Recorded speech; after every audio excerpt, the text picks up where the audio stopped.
పద్మనాభం పంచాయతీ అండి. పద్మనాభం పంచాయతీ మాకు సరకాయాలు లేవు. ఏమి లేనప్పుడు మేము ఇలా ధర్నాకి మేము వస్తున్నాం కాబట్టి మాకు జీతాలు లేవు, నతాలు లేవు. అది ఏంటంటే మాకు జీతాల గురించి మేము రావాల్సి ఉంటుంది. మా బాధలు మీకు తెలియదు. మా బాధలు తెలుసుకొని మాకు ఏదో తరగతి చేస్తారనేసి మేము ఎటువంటి ఇబ్బందులు అంటే జీతాల కాడ ఇబ్బందులు అండి. జీతాల కాడ ఇబ్బందులే మాకు ఏది కూడా మాకు అవకాశం లేదు. ఒక గౌతులు ఇవ్వరు. మరి ఏదైనా సరే మనకి ఇవ్వవలసి ఉండదు. వాళ్ళ చోరకాయమో వాళ్ళ ఇదే చూసుకుంటారు తప్ప మాకేం కల్పించలేదండి.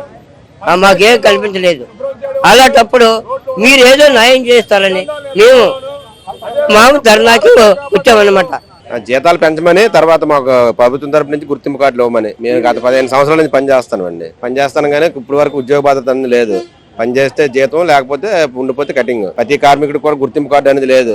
వాళ్ళు ఎప్పుడు రమ్మంటే పంచాయతీలో పనిచేస్తామని పేరుకే గానీ మనం ఎప్పుడు కూడా మనం ఒక ఎంప్లాయీ లా చూడలేదు. ఏ పంచాయతీ కూడా, మనలో ఉన్న పంచాయతీలు ఎవరు కూడా చూడలేదు. కాబట్టి మేము మా ఏఐటీసీ ద్వారా వచ్చి మాకు ఉద్యోగ భద్రత కల్పించాలని, తర్వాత జీతాలు పెంచమని, ప్రభుత్వం దగ్గర నుంచి గుర్తింపు కార్డులు ఇవ్వమని మేము కోరుకుంటున్నాం. మేము ఇక్కడ వచ్చిన కార్మికులందరూ కూడా గత 15 సంవత్సరాల నుంచి పనిచేస్తారండి. ప్రతి పంచాయతీలో ఒక్కొక్కరు 20 సంవత్సరాల దగ్గర ఉన్నారు, ఒక్కొక్కరు 10 సంవత్సరాల దగ్గర నుంచి చేస్తారండి. 10-15 సంవత్సరాల నుంచి ఇప్పటి వరకు కనీసం మన గవర్నమెంట్ తరఫు నుంచి వచ్చిన స్కీమ్స్ కానీ, తర్వాత మన జీవీఎంసీలు ఎలాగైతే కార్మికులకు అమలు చేస్తారో ఆ కార్యక్రమాలన్నీ కూడా పంచాయతీలో జరగలేదు సార్. ఏది జరగలేదు. మెయిన్ డిమాండ్స్ ఏవేనండి, జీతాలు పెంచమని.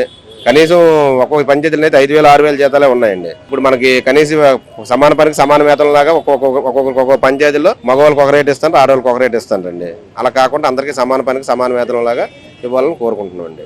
పైగా గవర్నమెంట్ నుంచి గుర్తింపు కార్డులు ఇవ్వాలని కోరుకుంటున్నాం ఎంప్లాయీ కింద ఉండడానికి.